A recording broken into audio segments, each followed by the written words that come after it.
Good morning, beautiful being. I think it's probably too windy to be out here for the whole time today, but it's too beautiful not to show you. See, there's just this breezy breeze, but let me show you the garden. I just took the photograph. I had a late night last night, and then I got up and did my normal meditation, which was awesome. And then I put my head down for a nap and I slept. And so I woke up when it was time to be at the top of the hill. So I took a photograph here, and see why I've got to show you this. Because it's gorgeous. Let's get up a little bit closer so you can see the colour and the detail. There's a reason why they're called flag iris. They wave in the wind like flags. Aren't they just beautiful? I love this. There's just nothing missing. Hello, beautiful people. I can see you up there. I get your little faces. Wendy, there you are. I just don't always know who you are. Facebook doesn't always tell me. But, I just have to show you this. Iris have so much grace and, delicacy and strength and beauty and everything. Everything that we like in ourselves, the iris has. Let me also show you these fabulous Granny's bonnet. This one's leaned over, and the wonderful thing about that is you can see the flowers better once I can get the focus right. There we go. The camera's a bit busy focusing on the background. But you can not only see the flower, which is in the process of falling apart, which is quite glorious. Good morning, Sharaya. But you can see the seed pods, which are also quite fabulous. Look at that. They're beautiful. And these ones, the pink ones, there's just so many of them. These are the most vigorous. Yeah, look at that. You can see the detail there. Come on, give me some focus, Mr. Camera, Mrs. Camera, Ms. MX, how do you say it? There you go. Genderless camera, thank you. Abigail, Mike, Amy, it's great to see you. We're just out here enjoying the Granny's bonnet. There you go. And this one was small, this is a big one. You get them in different sizes. So I've got a real mix and mishmash here, and they're so beautiful. Julian, good morning. And look, they get all tangled up. I'm going to try and untangle these ones. But you can see it's not easy. There we are. That one's untangled, but the bud's still all hooked up. I just want them to be able to swing in the wind. Nice. To untangle them from each other. And actually that's terribly representative of what we're talking about today. I wanted you to see the Granny's bonnet, and look, this is Love in the Mist, which of course hasn't got flowers on it yet, but it will. It's starting to sprout. I let it seed last year, and so you're always going to have more. Good morning, Jen. It's great to see you. It's great to see you, everybody. Yeah, and I know there's a cherry tree in the front garden. I've got to show you something else. And it's fabulous, and we enjoyed it yesterday. But today I wanted you to see all this. And this is the other thing, which is really a poster shot. The sun coming through the ginkgo tree, right, that's in the background. And Cuban lilies, which are glorious. And the absolute profusion of the snow in summer. Just love that. It's only there for a few days, so again, I wanted you to... So there you go, that's what's happening in the garden. And look, there's the excitement of Japanese irises coming up here. This one's a wild thing. It'll have fabulous flowers on it. The magnolia's covered in leaves. There's a few late flowers on it, same as the one up the back there. So, that's the garden. And it's not too windy out here, so I'm going to stay. I'll have the sun on my eyes. I'm wearing the wrong hat, but whatever. I love this hat. So I decided, after our conversation yesterday, I decided another piece in this puzzle, which is not a small puzzle by any means. And actually, there's something else I've got to show you here. Look at that. The Babiana are out in full force. They're incredible. Just trying to keep my shadow out of the picture. Aren't they glorious? Get up close. Just got to see these. Mass bulbs are something awesome. It takes a long time to get this many, but they happen. And look at the contrast with the buttercups. There's just something magical about that. That's why the buttercups get to grow there. And even the grass, it's got long growing in there, but this is a wild garden. It's called that for a reason. Okay, so talking about forgiveness really is what I wanted to talk about, because yesterday we were talking about the problem of having people that take up real estate in your head and in your heart and in your life, and you can't get rid of them, and even if you do get rid of them, somebody else pops into your world who's exactly the same, and you think, why in hell is this happening? How am I making this continue to happen? You know, that problem. We talked about that yesterday. And gee, yesterday was another lifetime. I can't even remember what I said. See, it is quite windy. We'll see. I've got it organised so we can go inside. And one of the key things that makes a difference when you need to let go of somebody and you just can't is forgiveness. And let me start by saying that forgiveness is not about saying, oh, it's okay that they did something reprehensible to me. It's not okay. I'm never going to be okay. Well, actually, that's not true. But it's not about condoning things. It's not about accepting that shit happened to you and you deserved it. It's not about any of that. Yeah, you should find it useful, Abigail, because I think you inspired it, honey. He did. So, you know, so if it's not about that, it's not about condoning it, it's not about making it okay. Forgiveness is actually entirely about you. It is entirely about you loving yourself. Now, why is that? Because when you continue to feel resentment, pain, anger, they should be different, it should have been different. I've done all of this, okay? Hello, this is me too. Remember, you're firing and wiring that thinking and that feeling in your body, and you're sending that electromagnetic signature to the universe, and the universe has to honour that and give you more of it. You're keeping it alive in your brain, you're keeping it alive in your body, and fundamentally, that is not loving to you. That's actually a really unkind thing to do to yourself. Oh shit, I didn't realise that. Staying in this state of, it should be different, I regret it, I resent it, I'm just, that is not loving to me, to do that. And it's a completely different, turn on things. It's a completely different way of saying, oh my God, these people did horrible things to me. And they did. It's justified how you feel. Totally justified. For many of us, it's not, by the way. Many of us, we hang on to stuff for no good reason at all, but just because it's habitual and we're running a program, we don't realise, none of it is reason to beat up on yourself. And you're welcome, Abigail, because they're not just yours, So many people have this challenge in different ways, different shapes. So,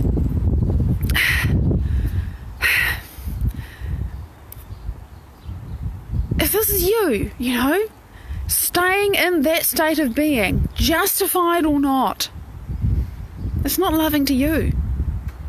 It is not loving to you to keep on wishing it was different, hoping it was different, wanting people to change, wanting yourself to be different, wishing that you just didn't feel that way, wishing that the memories weren't there. Oh my God, that's, I'll try and get to that one today, but that really is a lot of neuroscience about, God, I can't get these memories out of my head.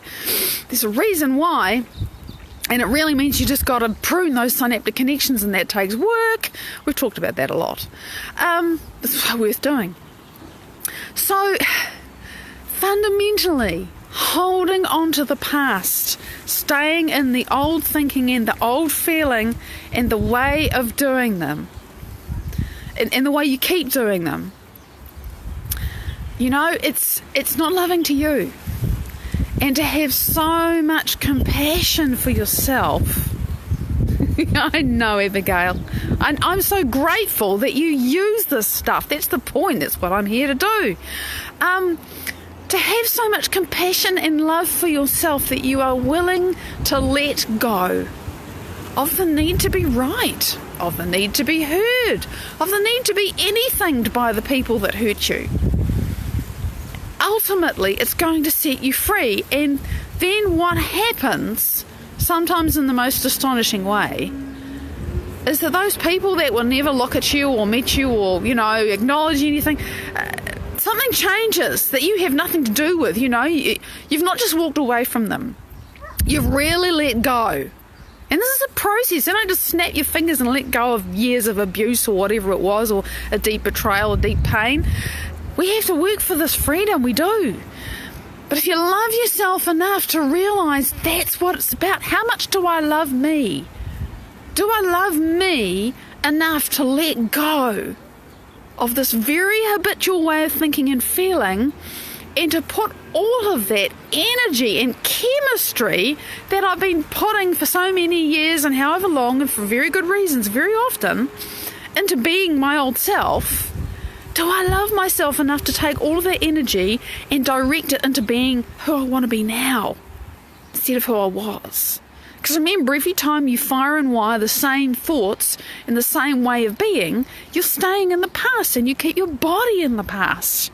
You keep yourself on the same genetic destiny that you've been on for however long, while you've been thinking and feeling and feeling and thinking and thinking and feeling and feeling and thinking the same way all the time. Linda, good morning! Because remember, the thought fires, you get neurotransmitters that are equal to your thought. Literally, the chemistry is different depending upon the frequency of your thought. That's how the neurons know which neurotransmitters to use to put the signal across the synaptic cleft. They're responsive to frequency. Your thoughts have a different frequency depending on the emotion of them. Yeah, you really are learning to let go for real, and it sets you free. Moving your body away is one thing, moving your mind and your heart is another. Choosing your thoughts, it means you're choosing your feelings with practice.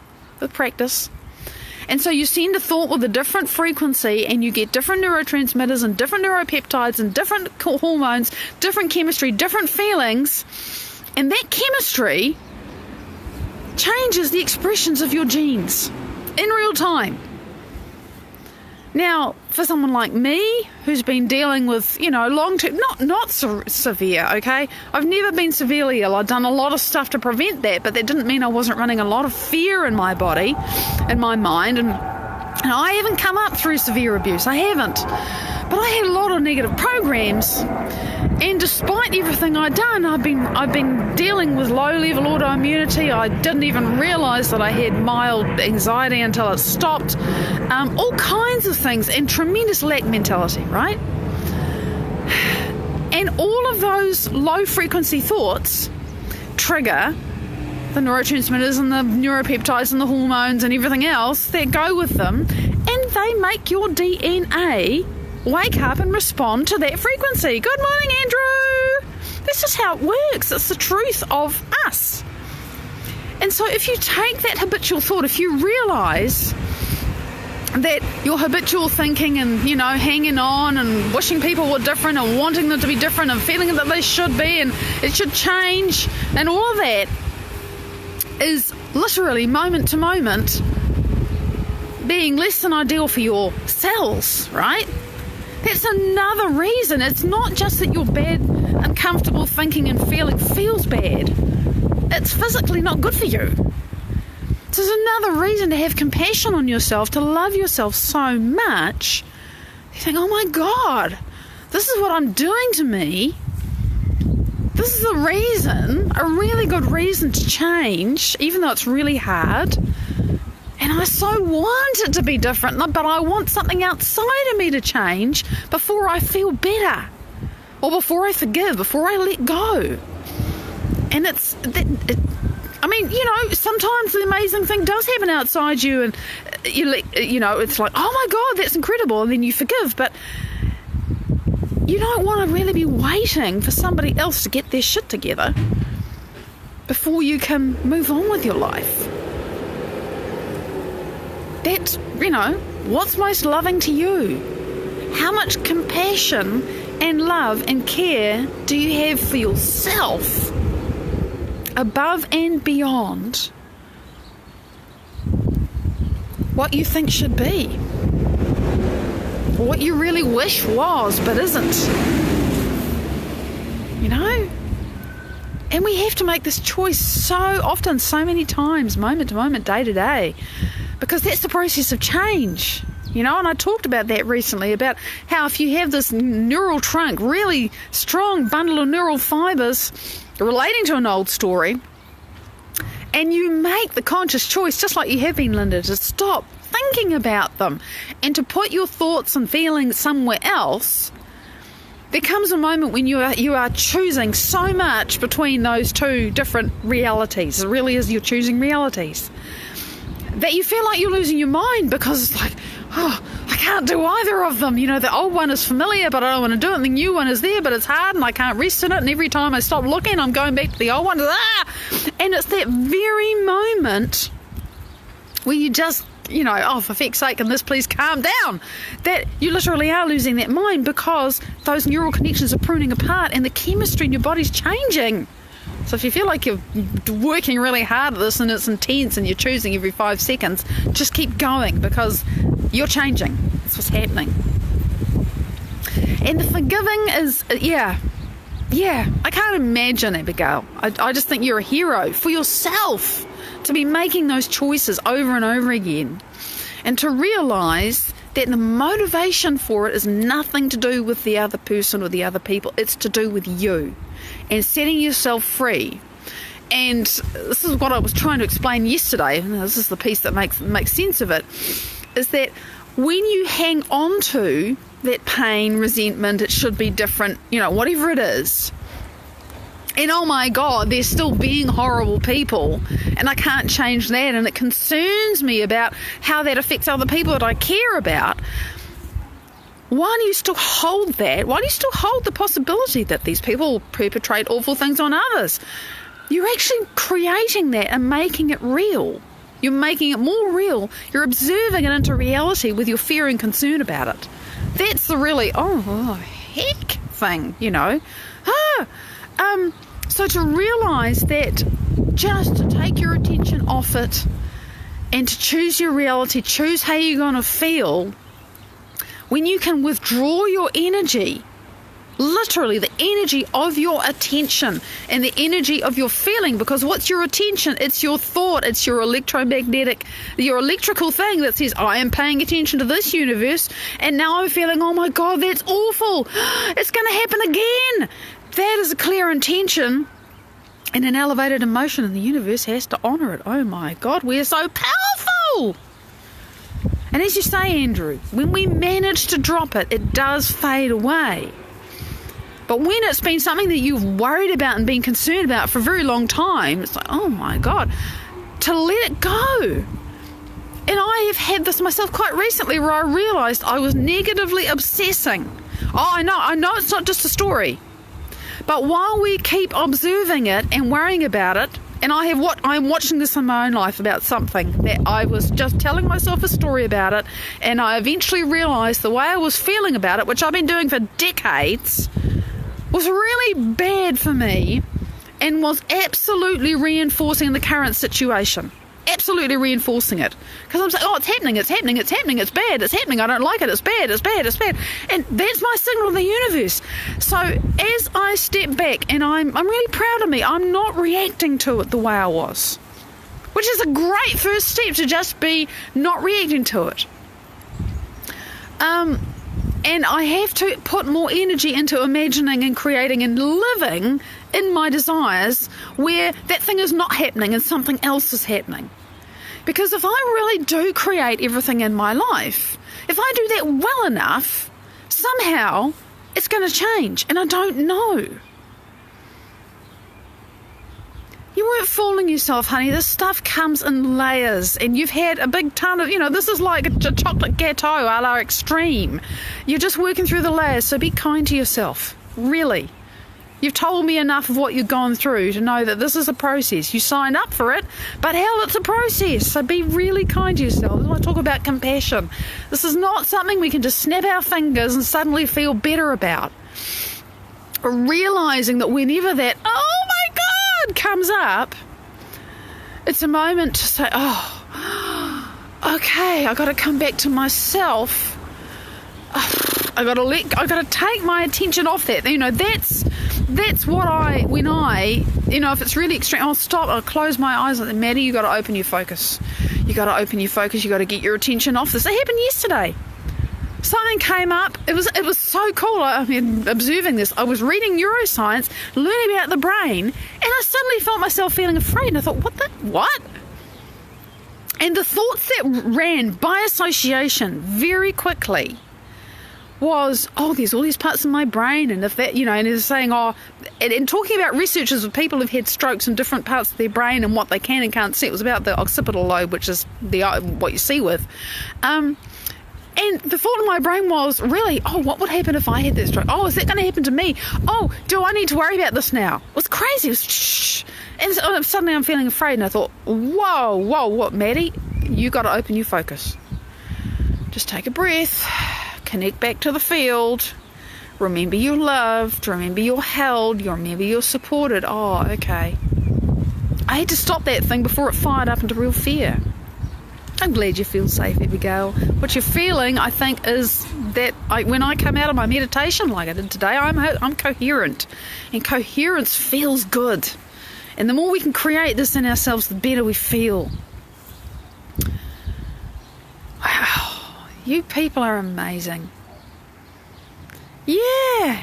Don't make a new story about it for yourself just to fill its absence. That's right. Make a story that you like and live that. That is truly what I've been doing. Is deciding ahead of the experience what my truth is and embodying that. And I'm getting better at it. I am getting better at it. It's taken some practice. But oh my God, I'm so grateful I've made the effort to do it. So, I must really love me now because I'm willing to make that change over and over and over and over again, and it does get easier. So that's, my final parting shot is no matter how much it feels like you're climbing a freaking Mount Everest, every time you choose, it's a victory.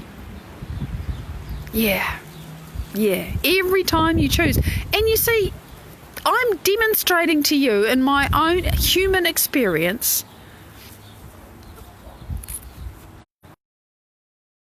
this too. And so, no, I'm not judging anyone. And when I find myself judging anybody, I know there's something in me that I'm feeling not comfortable. You're thinking about how that looks for you? Great. Your frontal lobe is in action, Abigail. It's going, let's select, we grab all these, I've been reading about this, grab all these neural nets, see if we can push them together in a different way. Can you just write for me, I'm going to finish now, but can you write for me exactly what concept it is that you're struggling with? Because I don't know exactly what you're responding to, and we'll talk about it some more tomorrow, because you won't be the only person struggling with it, and this is going to be a really valuable conversation. Big love, people. I made it here. I chose a sheltered spot. The wind's not too bad. I'm going to show you more beauty and then I'm going to go. Haven't shown you this one before. It's a bit dark. Let me give you a different background. Just a single flower. Each one of us is like one of these. Quite perfect in our cycles. Look at the foliage. I don't always show you that. In fact, I normally don't. Which reminds me a bit of a maidenhair fern, but it's huge. And some weeds, There's a weed. I think it's actually edible. And look at the thalictrum. You can see so much potential sprouting up here. Thank you, beautiful people, for sharing this conversation with me. I knew it was going to be really good. And thank you, everybody, who makes the comments that give me the fuel for this wonderful fire that we share together. Big love. I'll see you tomorrow. Bye-bye.